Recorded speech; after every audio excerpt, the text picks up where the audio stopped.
My family laughed when I lost my job. They rolled their eyes, poured another glass of wine, and said, "Maybe tech just wasn't for you." What they didn't know was, the code I wrote, the one they never even asked about, was about to bring down $1 billion empire. And I made sure they'd be watching when it happened. If you've ever been overlooked, underestimated, or had your work stolen, this story is for you. Hit that like button if you believe builders deserve credit. And subscribe if you're tired of the loudest voices getting all the glory.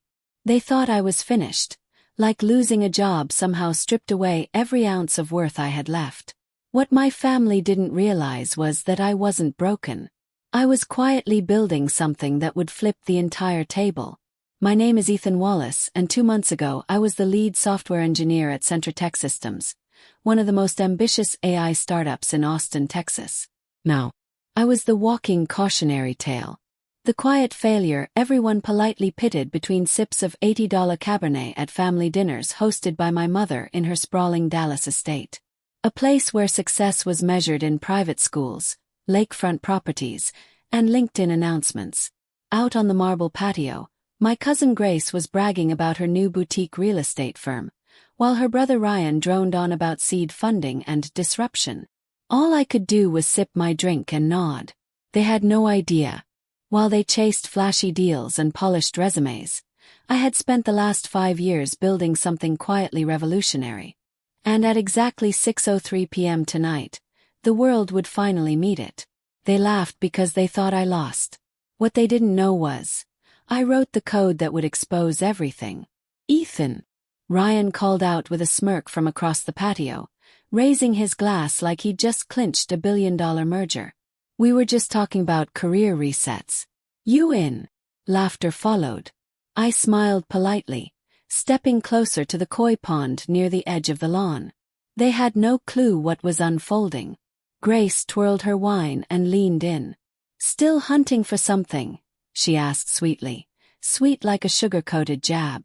I glanced at my watch. 6:03 p.m. Central Time. Right about now, Tech's servers were syncing with their nightly update protocols. Within seconds, my hidden script, one-eyed embedded months ago, would quietly awaken a dormant intelligence. Not just any system but Aegis, a self-evolving cybersecurity AI designed to adapt, counter, and archive every digital breach in real time. And unlike anything they had, it came with a twist. See, Aegis wasn't a company asset. It was mine.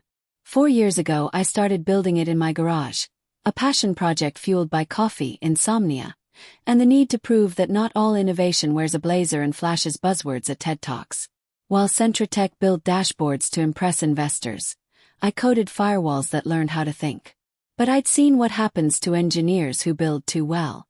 Their work gets stolen, buried, or worse, credited to a guy in a suit who doesn't know a line of Python from a latte order. So I protected myself. I embedded a cryptographic watermark deep in the core of Aegis, a verification protocol that would activate only under specific conditions. A kind of digital tripwire. When Max Langford, Tech's new CEO, decided that military-grade cybersecurity wasn't sexy enough, he sold Aegis to a private defense contractor without ever asking who built it. 2 weeks later I was restructured out. They thought they fired the coder. What they actually did was flip the switch. I checked my phone again. 6:04 p.m. The system update was finishing. Ryan raised his voice again. "Man, you should have gone into sales. At least then you'd still have a job." Grace chuckled, smiled. "I appreciate the concern," I said, setting my drink down and pulling my phone from my pocket. "But I think things are about to get interesting." Second later it buzzed. Then Grace's did. Then Ryan's. Across the patio, a ripple of phone alerts broke the air like a spark catching dry leaves. One by one everyone looked down. Confused. Then stunned. Tech stock suspended following internal whistleblower leak. Alleged AI theft under federal investigation. Ryan's grin vanished. Grace's wine glass froze midair. My mother looked up from the far end of the table, confused as voices rose around her. I turned toward them. Guess it's time I told you what really happened at Centra Tech, I said. They had no idea. But they were about to learn the truth, every last encrypted, time-stamped line of it. The hum of jazz and clinking of wine glasses stopped like someone had pulled the power. All around me, relatives stood frozen, phones glowing in their palms, each screen delivering the same brutal headline. Centra Tech implodes amid AI ownership scandal. Former engineer identified as true creator of Aegis. Grace blinked at her screen. Ryan's jaw hung slightly open. Even Uncle Thomas, who once called my job just typing, looked like he'd seen a ghost. Trevor, the youngest cousin, 26, smug and halfway through a startup accelerator, muttered, "What the hell is this?" I took another sip from my drink and calmly set it down. "Oh," I said, "just a harmless little system update." Trevor stepped forward, face pale now. "Ethan, what did you do?" I reached down and pulled my old laptop from the messenger bag I never let go of, its casing scratched, keys worn smooth. The same machine that had breathed life into Aegis night after night. "You all like demos, right?" "Yes." No one answered. They were too stunned. I logged in, opened a secure window, and streamed the Aegis verification protocol. The screen lit up with lines of cascading code, each entry timestamped, signed, authenticated. A forensic trail tracing Aegis's DNA back to a single source. Me. 5 years. That's how long I've worked on this. Nights, weekends, while you were sipping champagne and giving TEDx talks about disruption you couldn't define. Ryan muttered. "But they fired you. Doesn't that mean they own everything?" I shook my head and opened another window. A scanned PDF with Max Langford's signature. An approval to test prototype security builds in the company's sandbox server. Damn. Legal. Unmistakable. "I built Aegis on my own time with my own hardware," I said. "They only got access because Max approved it. And guess what? That approval came with full IP protection. On record." The family murmured, shock turning into realization.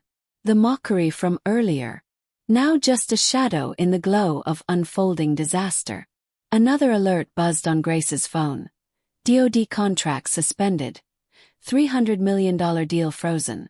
Pending investigation into IP fraud. Her real estate perfect smile vanished.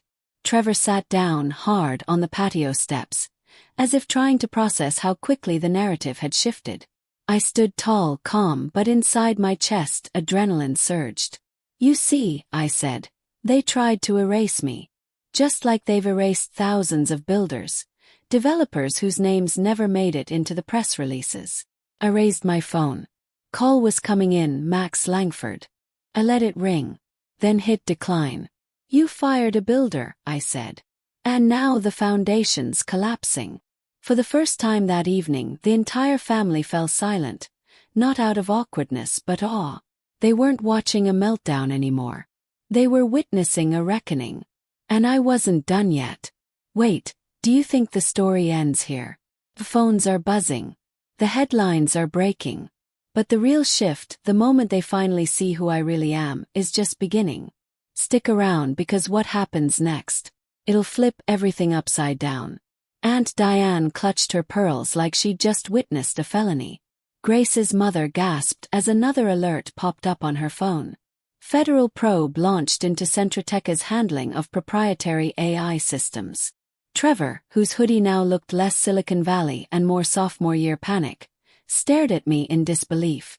"But I thought they owned it all," he whispered. "Didn't they fire you?"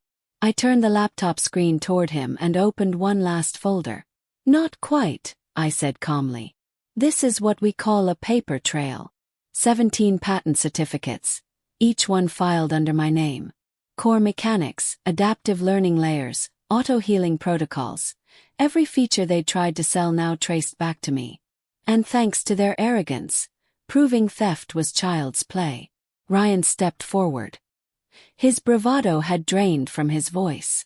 "That billion-dollar defense contract was built on stolen tech," I confirmed. "And the person who pitched it, Max Langford, didn't write a single line. Didn't even understand what he had." Another wave of phone buzzes rippled through the patio. Grace's screen lit up. Sissy begins asset freeze. Centratech board under scrutiny for misrepresented IP. She stared blankly, as if watching the value of her investments evaporate pixel by pixel. That's when the energy shifted. Up until that moment, I was the family's cautionary tale, the quiet disappointment they didn't bring up in holiday newsletters.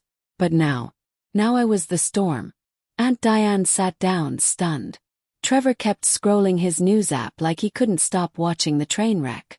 Even Uncle Thomas, whose idea of tech was upgrading his Bluetooth speaker, leaned in. "So you planned all this?" Ryan asked, voice cracking slightly. I took a breath and looked at the family, not as the black sheep, but as the one who had finally been heard. "No," I said. "I didn't plan to be betrayed. I didn't plan to be erased. But I made sure that when it happened, the truth would have a voice. Because justice doesn't always come in a courtroom. Sometimes it comes wrapped in code." It was more than personal. It was systemic. For years, developers like me were ghostwriters of innovation. Nameless, faceless, easily replaced. But tonight, my name was on every screen. I'd spent 5 years being invisible. Tonight I'd made them see. Ryan's phone buzzed again. Probably a limited partner in full panic. Grace was already flipping through contacts, trying to pivot, trying to brace for the financial fallout. And Trevor, he just stood there, staring like someone who'd just seen their religion collapse. I looked at my watch. 6:30 p.m. Aegis had done its job. The truth wasn't just out, it was undeniable. And in the eyes of the very people who once dismissed me, I wasn't the failure anymore. I was the warning they never saw coming. In this chapter, Ethan's private war turns into public vindication. Recognition rolls in, and the man once mocked at family dinners steps into a future shaped on his own terms. Crafted for American viewers who appreciate justice, legacy, and second chances. As the chaos unraveled across the patio, my phone buzzed again. This time it wasn't another headline. It was a message, simple but weighty. From Charlotte Rivera. Subject: Aegis. Message: impressive integrity layer. Let's talk over dinner. Tomorrow. Charlotte Rivera, CEO of Titan Core Systems, a major cybersecurity powerhouse based in Silicon Valley. Her company defended global banks, defense contractors, and health networks. She wasn't reaching out for a PR stunt. She was reaching out because she recognized real work. I turned the screen just enough for Ryan and Grace to see it. "You're kidding," Grace whispered. "She's contacting you. Directly." I tucked the phone away, letting silence do the heavy lifting. A week later, I stood in a sunlit boardroom at Titan Core's Palo Alto campus. Charlotte walked to the front of the room, eyes scanning the senior execs, the legal team, the strategy heads all waiting on her word. Behind her, a massive screen showed Aegis in action, countering cyber attacks in real time, adjusting its own defense algorithms every half second. "In just 7 days," she said, Aegis neutralized 3,200 intrusion attempts. It adapted to 17 previously unseen threat patterns. It cut our incident response time by 91%. Every exec leaned in now. Not just impressed, invested. One finally asked, "So, Ethan, you built this?" He nodded.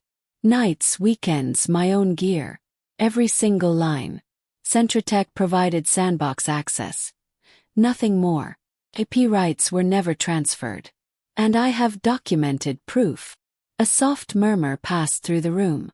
Respect, real earned respect, had finally arrived. Not with a flashy pitch deck or VC handshake, but with code and quiet integrity. Charlotte stepped forward.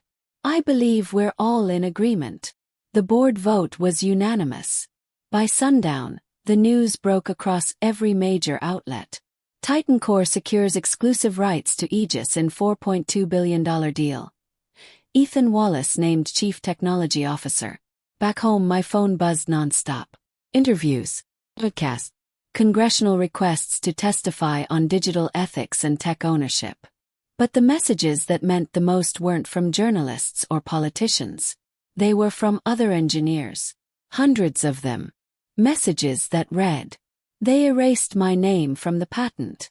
My startup sold my work behind my back.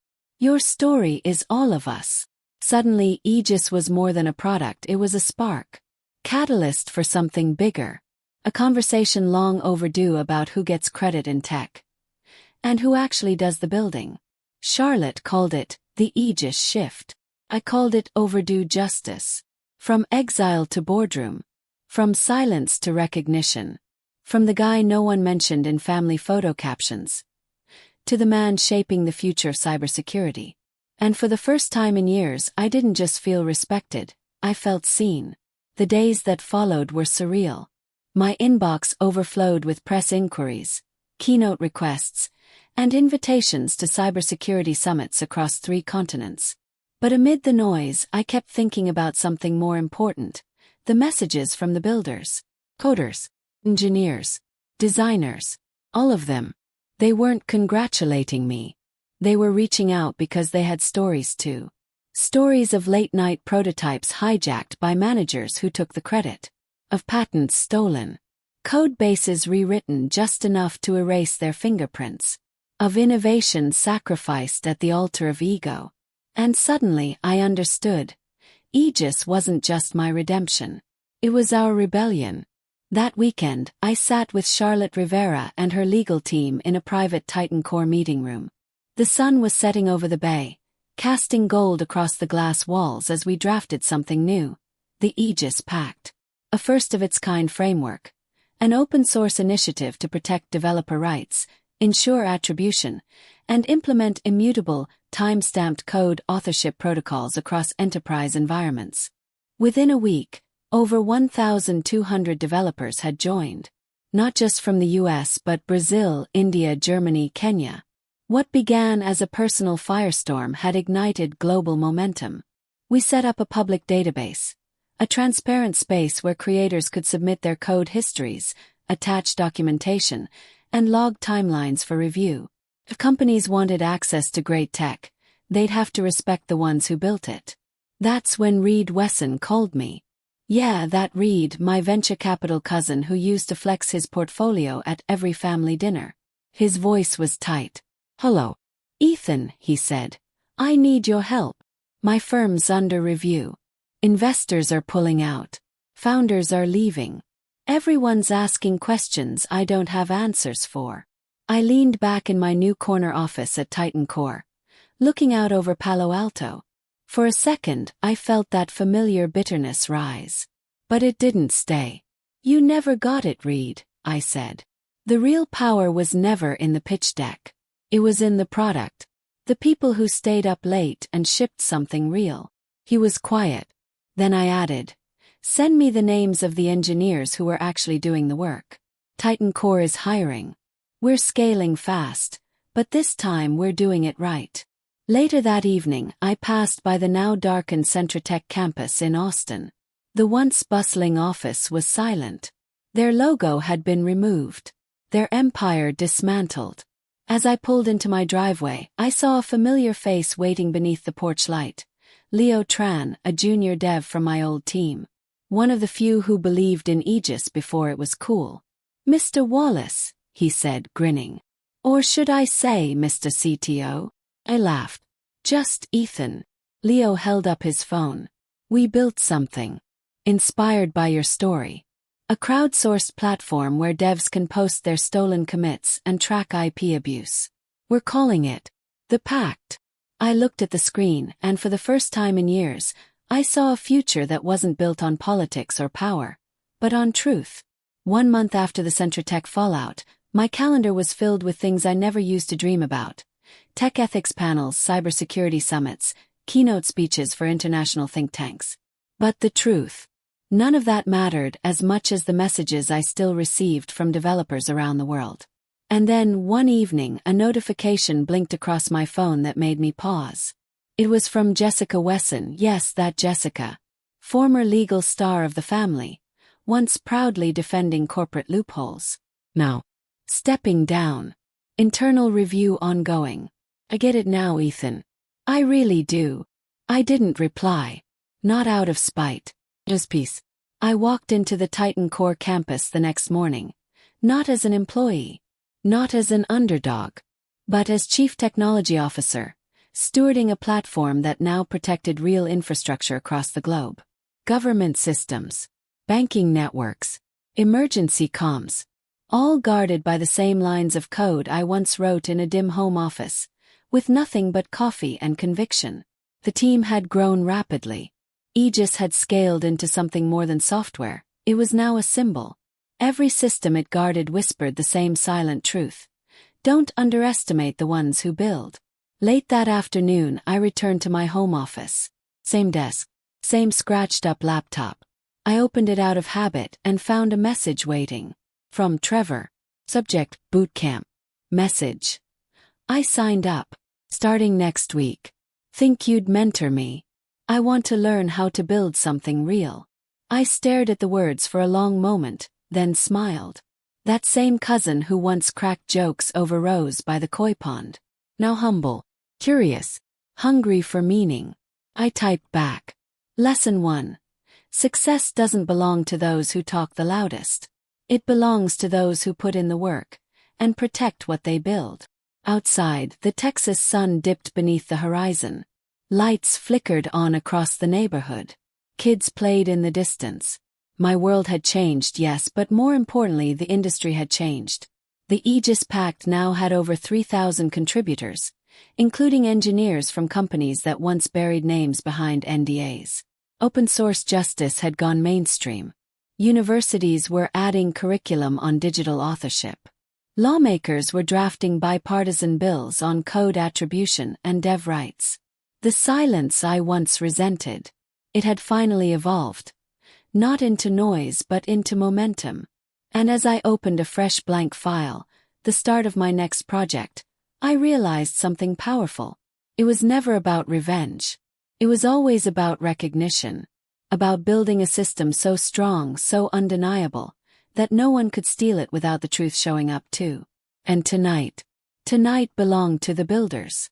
To everyone who's ever been overlooked, erased, or ignored. Keep building. They'll see you soon. The world often celebrates the loudest voice in the room, the one with the spotlight, the stage, the viral quote.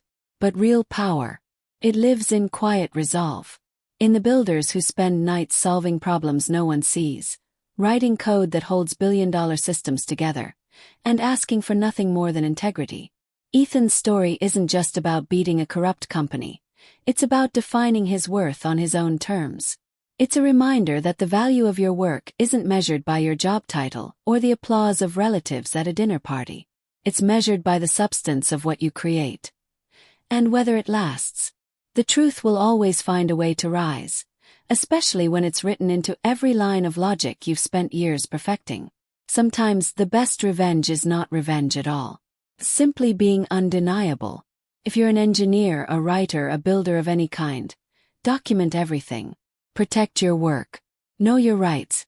Create backups. Save conversations. File patents if you can. Because in the world we live in, the biggest threat to innovation isn't failure. It's theft without consequence. And if you're a leader or founder, take note. The age of silent exploitation is over. The people who build your platforms, write your code, and shape your vision, they're not replaceable. They're foundational. Respect them. Ethan's story is extreme, but it's not rare. The more you invest in truth, attribution, and ethical leadership, the more resilient your legacy will be. Innovation built without respect will always collapse. But innovation built with purpose, that lasts. If this story hit home, it's because it's not just mine. It belongs to every creator who ever stayed late, kept quiet, and got left out. Drop a comment below and tell me. Have you ever been underestimated? Subscribe for more stories that rewrite the rules. And remember, real power doesn't come from taking credit. Comes from building something that lasts.